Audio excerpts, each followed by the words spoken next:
Services regular Policy and Services Committee regular meeting of Tuesday, October 8, 2024 to order. Madam Clerk, will you please take roll? Councilmember Lithcott-Haynes. Here. Councilmember Ku. Here. Councilmember Tanaka. All present. Thank you. Let's see if there's any public comments on items not on the agenda. We have no requests to speak. Thank you, Madam Clerk. And we'll move on to our action items. Action 1 is review of the new council member orientation, onboarding outline for discussion, and possible recommended action by council. Madam Gaines? Yes. Good evening, Policy and Services Committee. I'm Chantel Cotton Gaines, Deputy City Manager. The item before you today, I'm actually in presentation with the City Clerk's office. So we have Ms. Mahia Alani online, as well as Christine Pryor over at the desk. This item we brought to you for the first time last year as an opportunity for us to run the onboarding orientation agenda by members of the current city council before we bring in new council members. It was particularly important last time as we knew that we would have no recurring council members or incumbent council members coming back onto council. This time around, we want to just run the materials past you and see if you have recommendations for changes.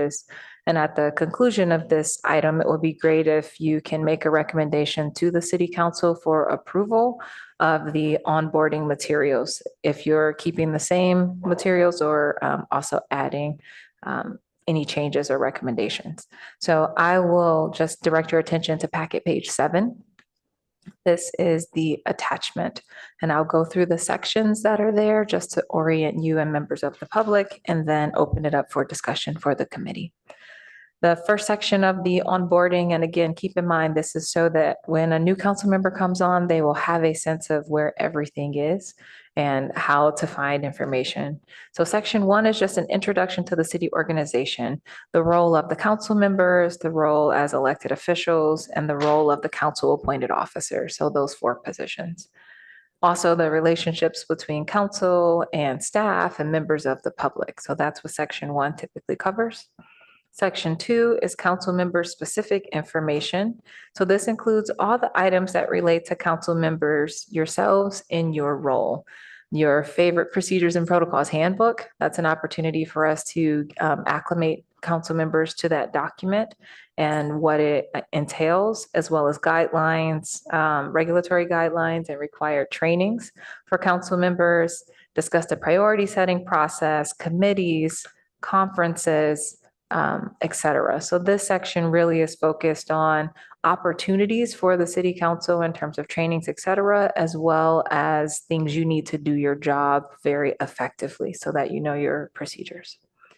Section 3 is legal update and considerations while on council. This is led by our attorney's office, and it has tons of great information that just helps the city council new members think about the council's roles with policymaking and legislating related to quasi-judicial decision-making as well. It goes over Open Meetings Brown Act, which is very critical. And I know that the candidates have had a little bit of orientation on that. And then there's even more to learn when you're elected to council. Conflicts of interest and the Public Records Act as well. Section 4 is on council meeting protocols. So what are the schedules? What's the agenda structure? Packet production. We live our life as staff by the packet production date, for example, just so council will know when you'll receive your materials and make sure that you have everything you need, and then information about closed session as well. Section 5 is on the policy role in land use planning.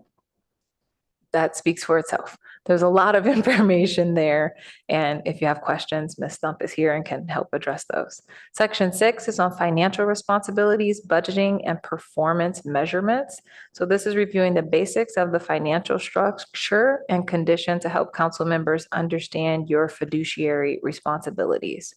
So what is our fiscal calendar and budget approval schedule, where we're at financially as the city. There's a bunch of things there. So the type of financial information that will come to the city council and when is the basis of that section. There's a few more. Section 7 is communications and community engagement. So our city communications overview, social media use, and also engagement activities that are planned to implement the council's work plans. Section 8 is emergency preparedness. Given the unique role of local governments regarding emergency preparedness, it's really important for us to make sure that the council knows what your role is in that regard, as well as our public safety org structure and our emergency communications. And lastly, the topic for section 9 is department topics and Q&A. So this is going over our major projects, the council priorities and priority objectives. Remember, you have over 70 of those priority objectives, so the opportunity to run through that. A summary of the tentative agenda and upcoming city council items so that the new council members have a sense of what's coming before them in the coming months, and then open beyond that for any ideas and questions that the onboarded council members may have. So that is the framework that was presented to this committee some years ago and was amended by this committee slightly, and we took it to the city council and it was approved in 2022. And we are bringing it to you this evening for your review, your feedback, and to have a recommendation go to the full council. And that concludes the presentation. Thank you. Thank you. I was just kind of wondering, since you've gone through the orientation and onboarding, would you like to give some feedback and Why, thank you, before we go to Madam the Chair. public comments? Sure. I was struck by that. We have our two council members with longest tenure on this committee and a relative newbie. And so I'm the one who's come up to speed on all of this stuff, or tried to most recently. So I wanted to start with gratitude for the fact that you do these kinds of orientations to start with, and this is a great list. I do have a number of questions. Is that all right? Or what were you asking me? if Well, made I it- was going to say if you'd share your How it experience, went? how it went when you went through it, and then we'll take I see. public Got comments you. and then come back for your questions. Yeah. Okay, so I'm going to be frank and say that much of it is a blur, and I think that's probably not unique. If you are brand new to city work, if like me, you hadn't been on a board or commission, you're not familiar with packet. You're not familiar with much of the protocol and procedure. And if you don't understand the rules of the game, it's all a blur. So what I do remember is my budget training, which took probably 3.5 hours because I just kept asking questions. So that's what I remember. The other elements of, I remember we all sat in the conference room and it was just so much information. I tried to take notes. I think it was comprehensive and overwhelming. And I'm not sure that it can be any other way. It's got to be comprehensive. And maybe the only way to make it less overwhelming is to figure out how to spread it out a little bit so that you can you can have a little bit of a break between topics, or spread it out over a few days or even a series of weeks. Of course, you sacrifice, are people going to be available if you split it up? Anyway, so it was quite good. And I remember both Councilmember Vinker, Councilmember Lowing, and I saw us all nodding with comprehension and gratitude and some aha moments. So I think in the main, my cohort of newbies 2 years ago felt that it was quite comprehensive and quite good.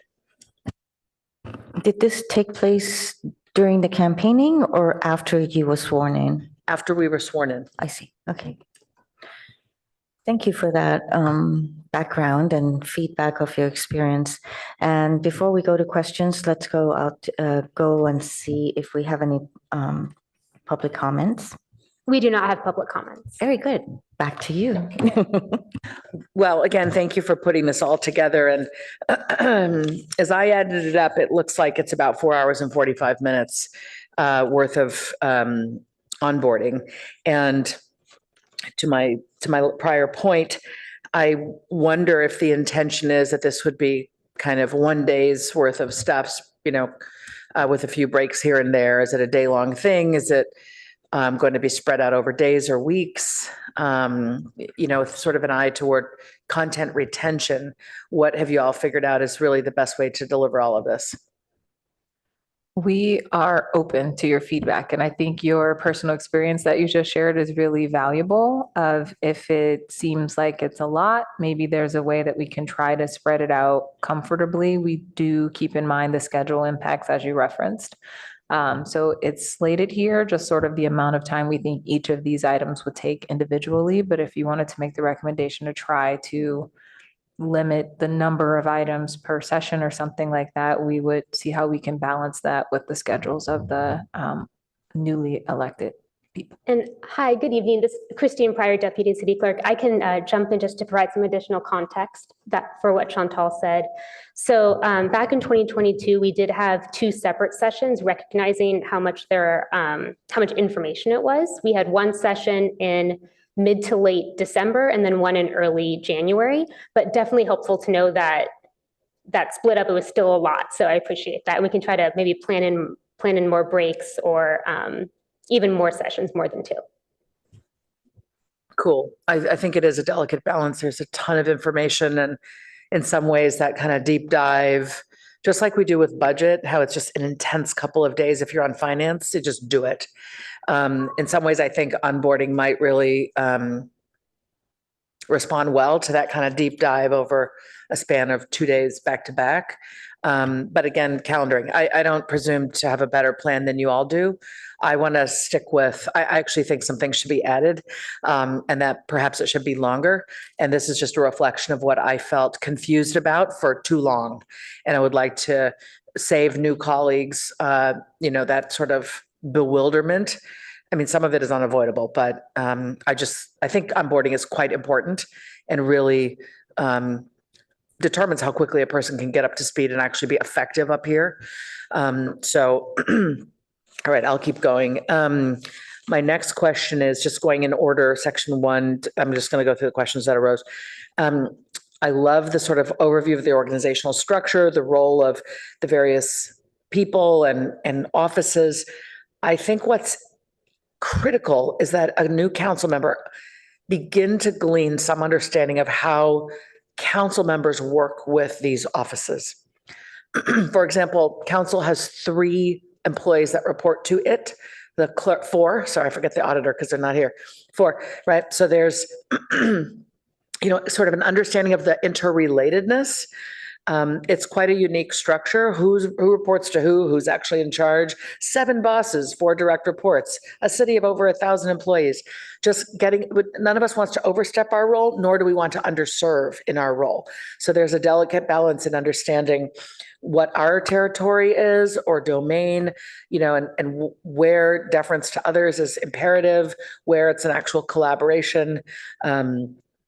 So I would want to be sure that in that section, it's not just the role of these various folks, but for example, here's how you will work with the city clerk.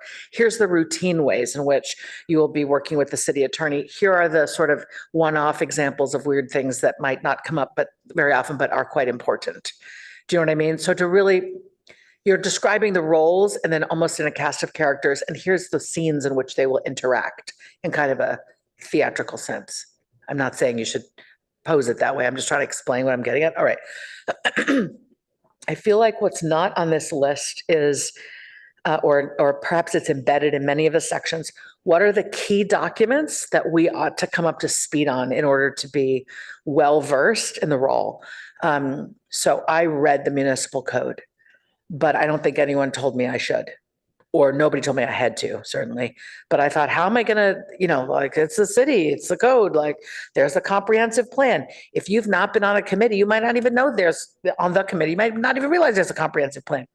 What are the key documents besides the procedures and protocols handbook that we'd really want council members to be aware of, able to reference, perhaps even conversant in, and if they're nerdy like me, super in the weeds, because it actually allows you to serve more effectively when you're able to say, wait a minute, don't we have a thing that says da, da, da. It's a way to make us accountable for the past while being a leader in the current moment. So I would love to just be able to articulate what are those key documents. We want people to know they exist, know what they're for, know how they interrelate. Like, how does the comp plan interrelate with the Muni code?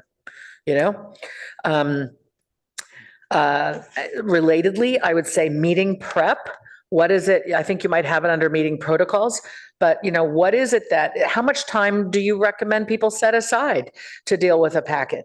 When people are brand new and you're getting a packet that's a couple 300 pages, just to be prepared, is that a weekend? Is that, 10 hours? Is it 20 hours?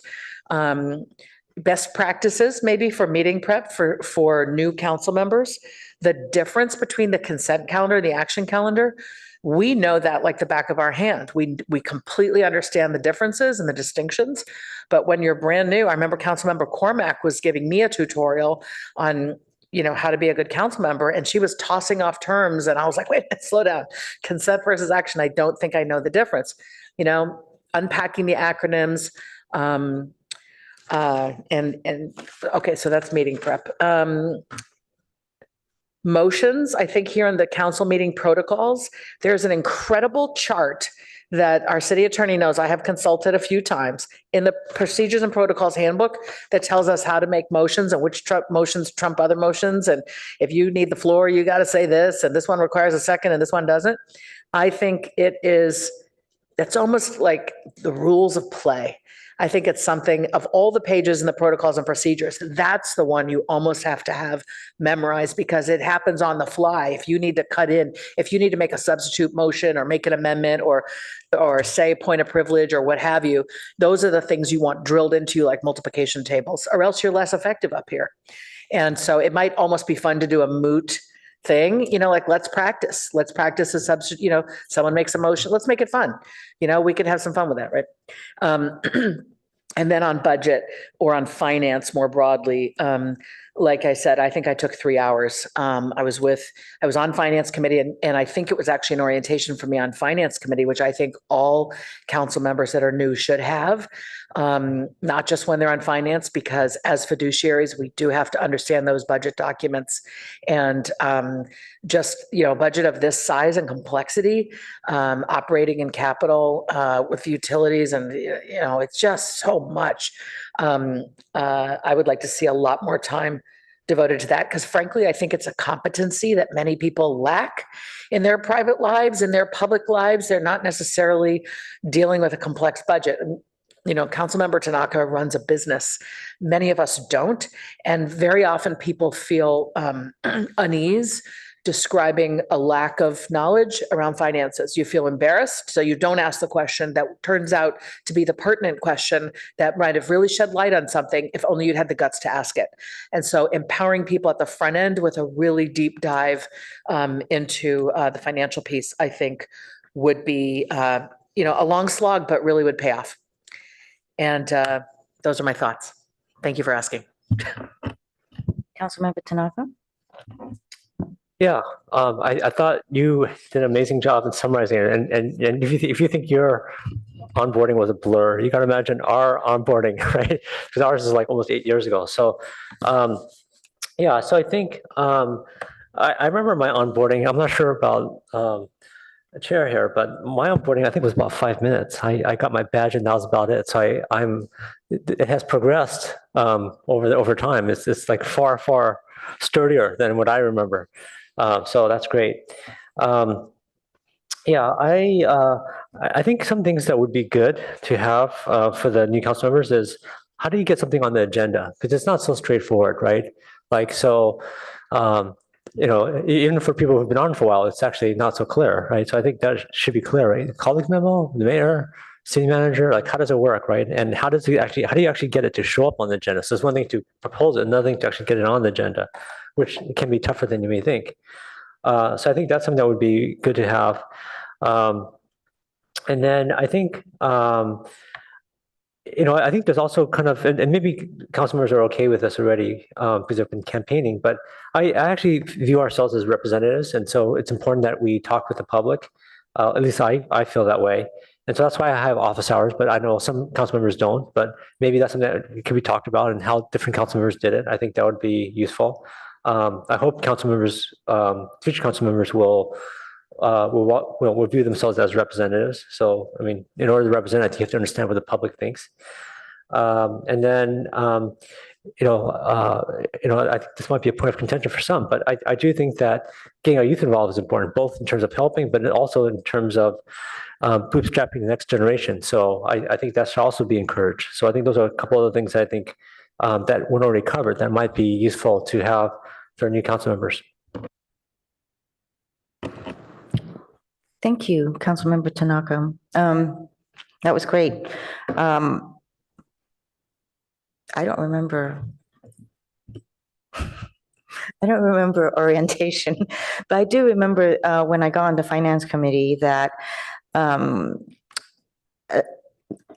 Kylie actually asked me if I wanted to meet and talk about the budget.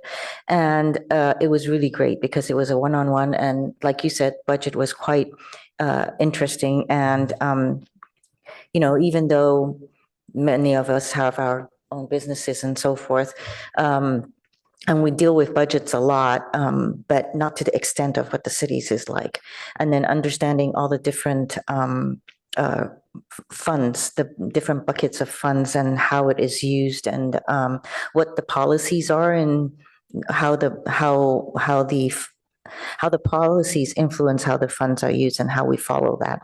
So I think that those are some of the things that that I think would be beneficial. Another thing is, I guess there are some policies that set in place that I don't think we know of it until we get into it. And sometimes it just flies by. So perhaps some of the policies that in finance committee or in policy and services that we follow, especially in finance committee, perhaps we should kind of have a little bit more overview. And was it a one-on-one or is it a group? It was a one-on-one for me, but that Okay. was because I was joining Councilmember Burt and Stone, so they didn't need it. I was new to finance. And so that's why you It have was the a finance one-on-one. intro, not Okay. Councilmember Vinker and Lowing, I don't believe I had see. that at I that see. time. Okay, well, I valued that session that I had with Kylie to kind of get to learn some budget languages, but that was just before I got onto the finance committee. Otherwise, I think the other thing is when a council member is assigned to a committee within the city and on regional boards and so forth, I think there is a need to review the procedure and protocols to make sure that they're representing the city and it's the city, not their own opinion. So I think there needs some emphasis over there. Also, as liaison to some of our own committees, what is their role? So that might need some emphasizing. For the section 1, introduction to the city organization, I know that we're introducing a lot of staff, the CAOs, as well as, the council members to each other. But I do want to emphasize, on our organization chart, not to forget who it is the council serves and who they're working for, which is the residents. So I think that that's another matter that I think should be very forefront. Lastly, on section 4, the little boxes over the M, the last word, could you tell me what that might be?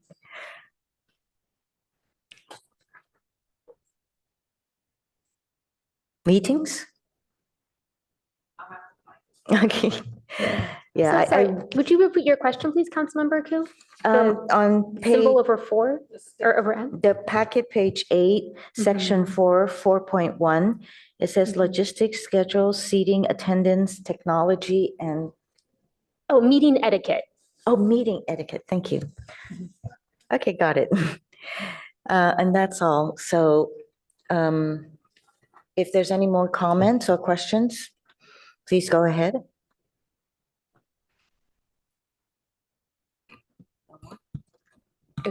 No more? Yes, ma'am.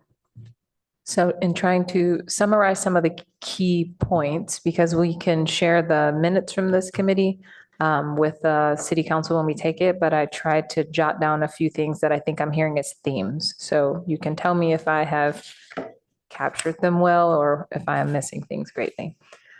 So one of them is sharing key documents that the city council needs to refer to. And so you had some suggestions for that, so we noted that down, but if you were to just broadly say that to the council as one of your recommendations. Another one is including information on meeting preparation best practices. So how have some council members tried to organize themselves to be most prepared for the meetings? And I'm not emphasizing where this will go in the sections. I'm trusting you all will allow us to do that, and I appreciate that.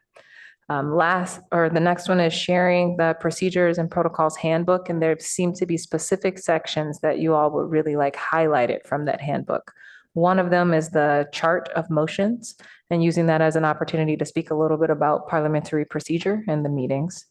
The second is the role of the council liaisons, both to the regional bodies as well as our local bodies. And there may have been one other on the handbook. So if there's something else, let me know, highlight I that. think, Chantal, I might have the other thing on the handbook. It's for it. how to add items to council agendas. Yeah, thank you. And then the other item not related to the handbook was offering the opportunity to do a deeper dive on budget for any new council member. So that's kind of the broader picture summary I have, but if there's something I missed, please let me know.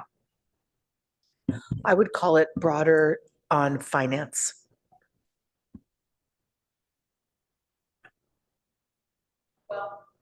I take that back.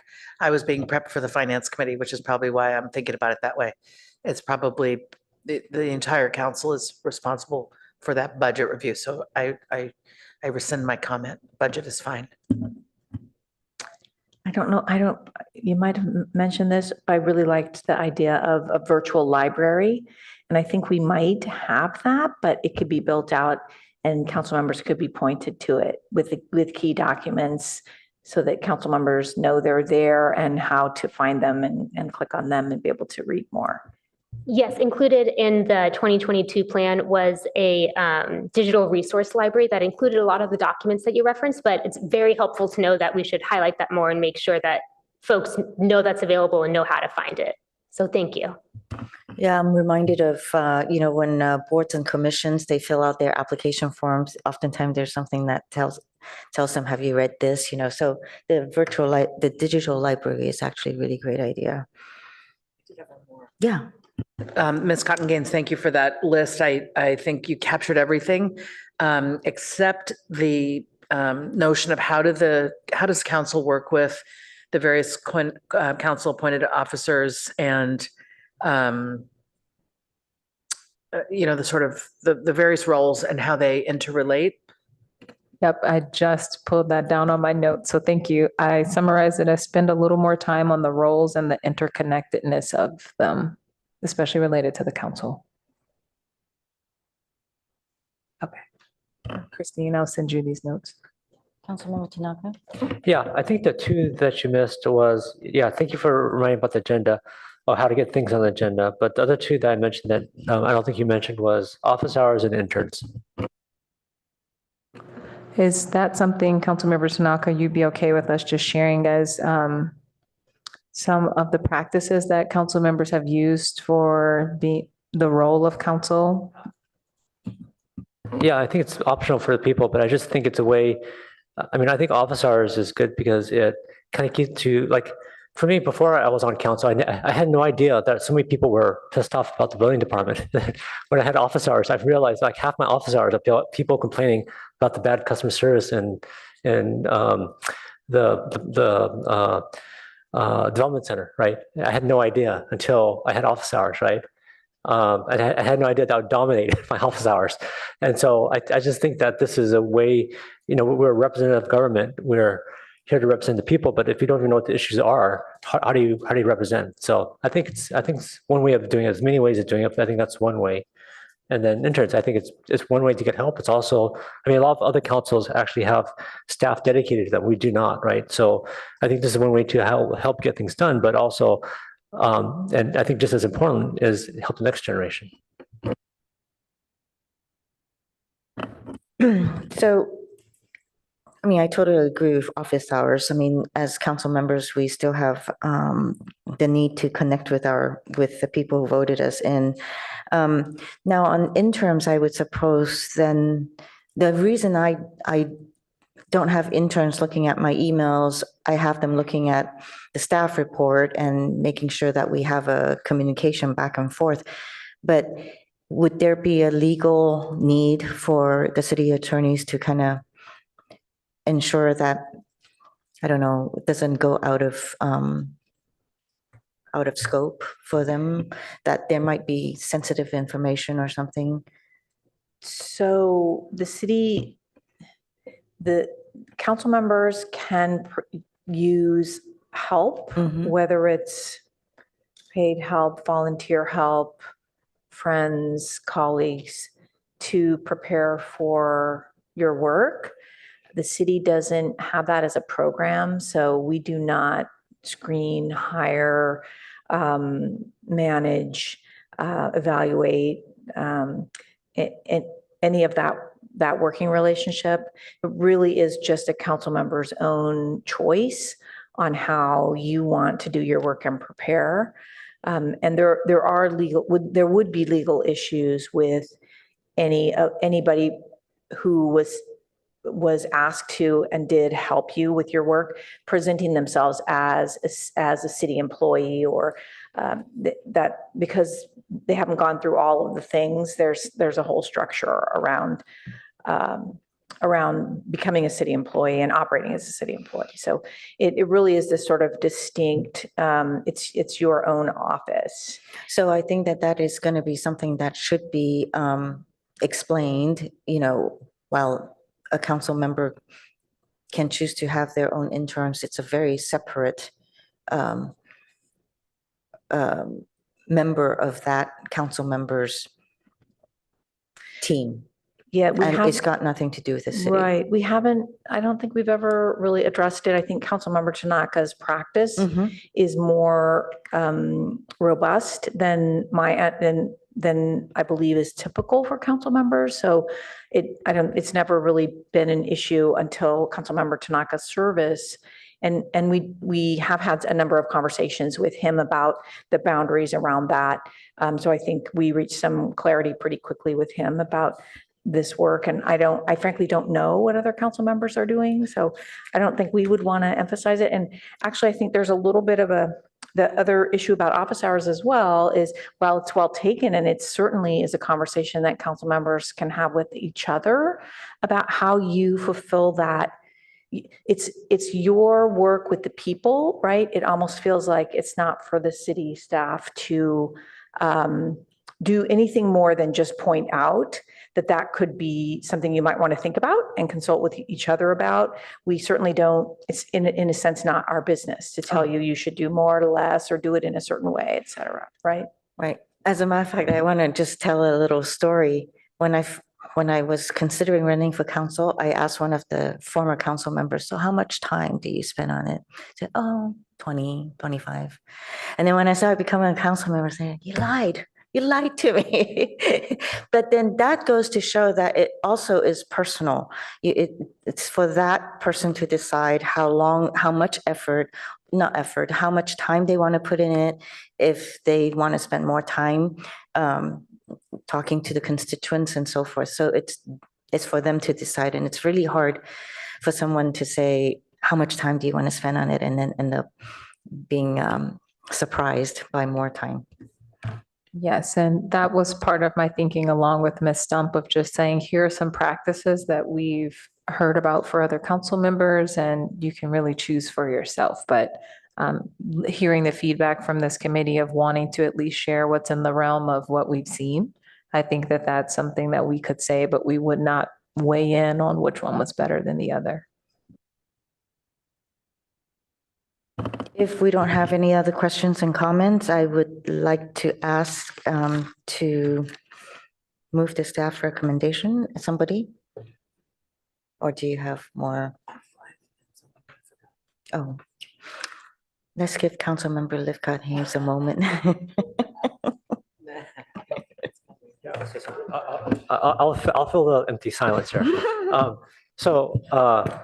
Actually, while maybe for this city interns are unique, I actually first learned about it when I got sent to new council member training. I think all of us went, right? We all went to Sacramento. We had, it wasn't, what's it called? New council member orientation. I forgot what it is. It's the League of California Cities Council Member and Mayor Academy. Yeah, okay, yeah, that. So, I carpooled there and back with several other council members from other cities. And I found out like pretty much every other city except for us, I can't say, at least the people I met, all had staff or interns.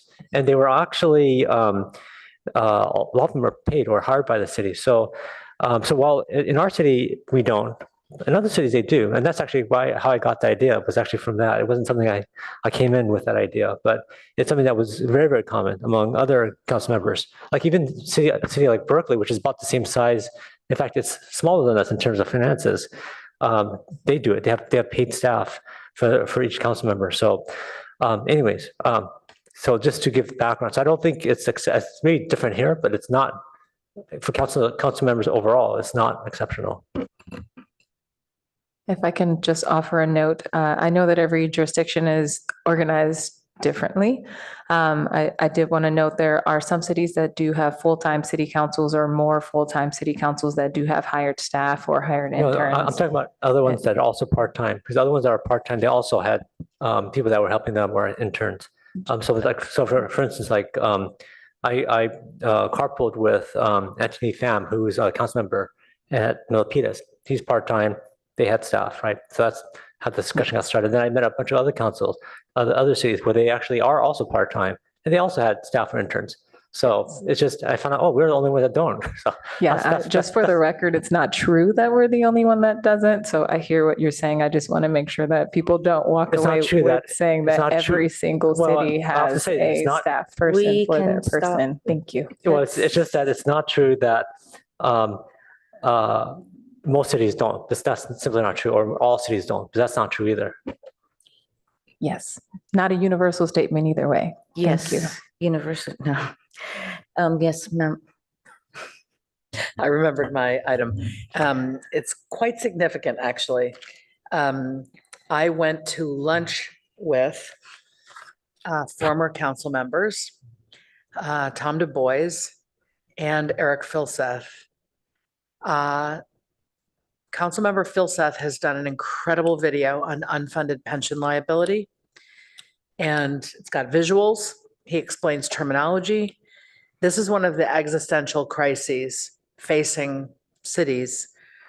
We're not unique. We all have to grapple with it. We have grappled with it. We have our section 115, is it 113, 115 trust?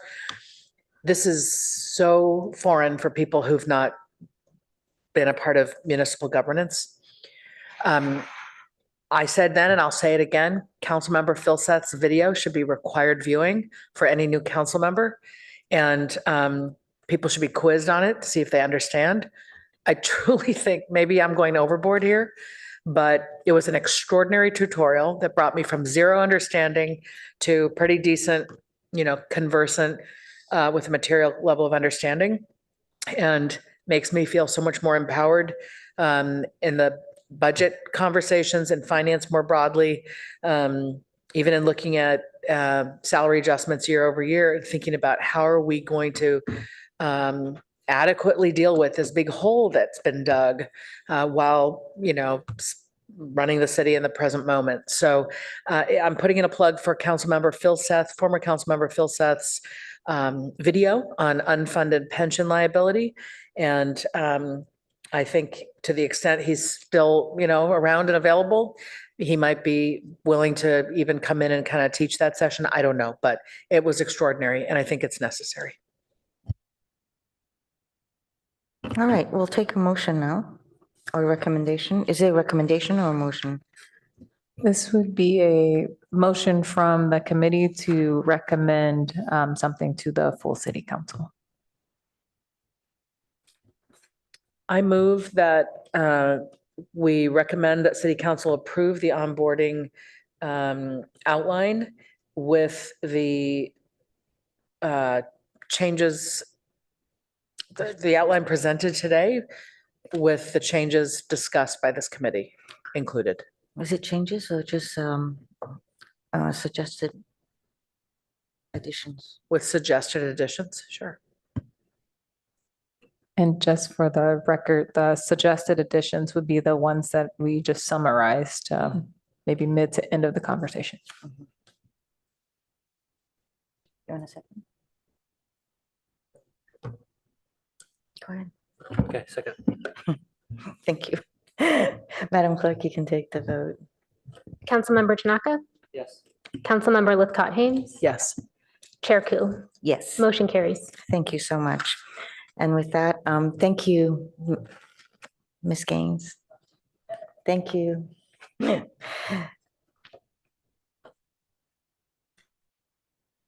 We'll move to our action item number 2, presentation of the Office of the City Auditor Quarterly Report for the period of July to September 2024.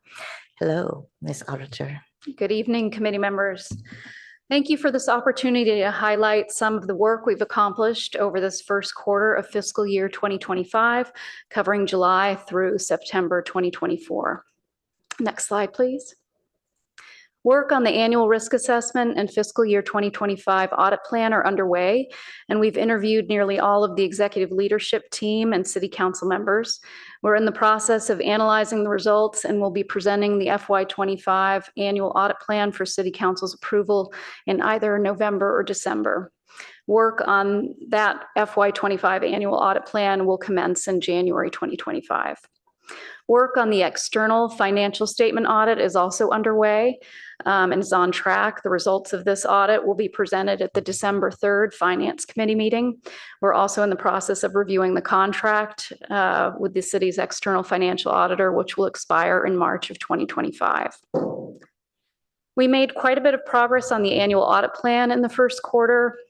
The Policy and Services Committee approved the results of 3 fiscal year 2023 audits, and we began work on 6 fiscal year 2024 audits and 1 assessment.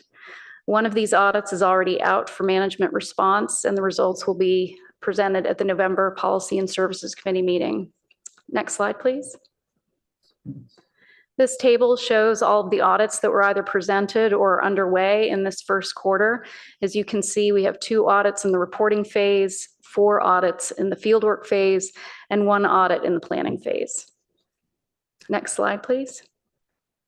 In terms of reporting in the city hotline, the audit office has participated in and presented at several Policy and Services Committee and council meetings, worked with staff to modify the FY24 audit plan to better serve the city's risk management needs, and is working to investigate 2 hotline allegations. This concludes our presentation, and I'm happy to take any questions. Thank you. Ms. Murdoch, so the 2 complaints received for fraud, waste, and abuse, it's not about harassment or anything like that? It's about fraud, waste, and abuse? One allegation we determined was better handled by the city manager's office, so we deferred that to them or referred that to them. The other allegation is, yes, related to fraud, waste, and abuse or potential. So is there still a sense of misunderstanding what this hotline is about? I'm sorry. So the hotline is about fraud, waste, and abuse of equipment, property, Sure. that sort of thing, right? Not so much harassment, personnel harassment, and so forth. Correct. So is your question if people have an understanding of that, or? Understand that this hotline is actually about, not about harassment, personnel harassment or staff harassment or whatnot. I mean, that's difficult to say. I don't know, if we've done any surveys or asking the public about their perceptions of what that hotline is to be used for. I certainly, as I have. Does it state a statement of what the hotline is defined for? We do have a policy, so it does talk about that in the policy. But for the public, when they see it, do they read the statement about what this hotline is all about? That is something I'll need to check into. So let me follow up on that. That's a great question. Do you have? So just to add, so the hotline and the city's anti-harassment, anti-discrimination policies. Those both are for city employees. And I understand your concern about clarity, but in a sense, it's kind of okay. It's The okay. city wants to receive these communications anyway. So if they come in through the fraud, waste, and abuse hotline and they really belong in the HR system, we have this upfront process that council approved where we do a quick meeting. There's a little committee of the auditor, myself, and the city manager, and we just reroute it into the HR system if that's where it belongs. Okay. That's good to know. Thank you. Any questions? Madam Clerk, is there any public comments? No, there are no requests to speak. Very good. Councilmember Tanaka, do you have any questions or comments? Not right now, but probably later. I was gonna, I don't have any more comments. I think Ms. Murdoch was pretty clear with her report about the quarterly report. So if there's no further question or comments, then we can move toward, Okay, I'll ask a question. very good. So, my thing that I see that's missing on here that I talk about a lot, and so you're not gonna be surprised, is number 6 on slide 2, the evaluation and benchmarking. Mhm. And so I don't think that, for the other ones, like 1 through 5, at least so far as I've been on council, it's pretty much a no-op, right? Like nothing really going on there. I'm sure that, it's probably we still have to do it maybe legally and whatnot, but it's never really resulted in much very actionable impact for the city. But I think 6 on here, evaluation benchmarking, I think there could be tremendous benefit by doing this. And so, I would encourage that perhaps more work and emphasis be put on that Mhm. above everything else, because I correct me, Chair, if you, even on, I can't remember a single time we had an issue or something we had to really delve into on 1 through 5, but 6 is rarely done, unfortunately. And I think there's just so much opportunity. So I hope that your office can step it up in that area, and maybe this will help council understand where we are and where we can improve. Thank you for those comments. We certainly are looking to start doing that benchmarking activity. Baker Tilly does go through a very robust peer review based on AICPA standards. And the last review was in 2021, which we had a clean, we passed. We're currently under review right now.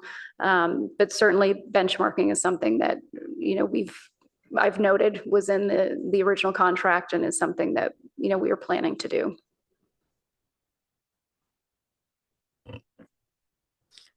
So with that, I think that when we make the recommendation for council to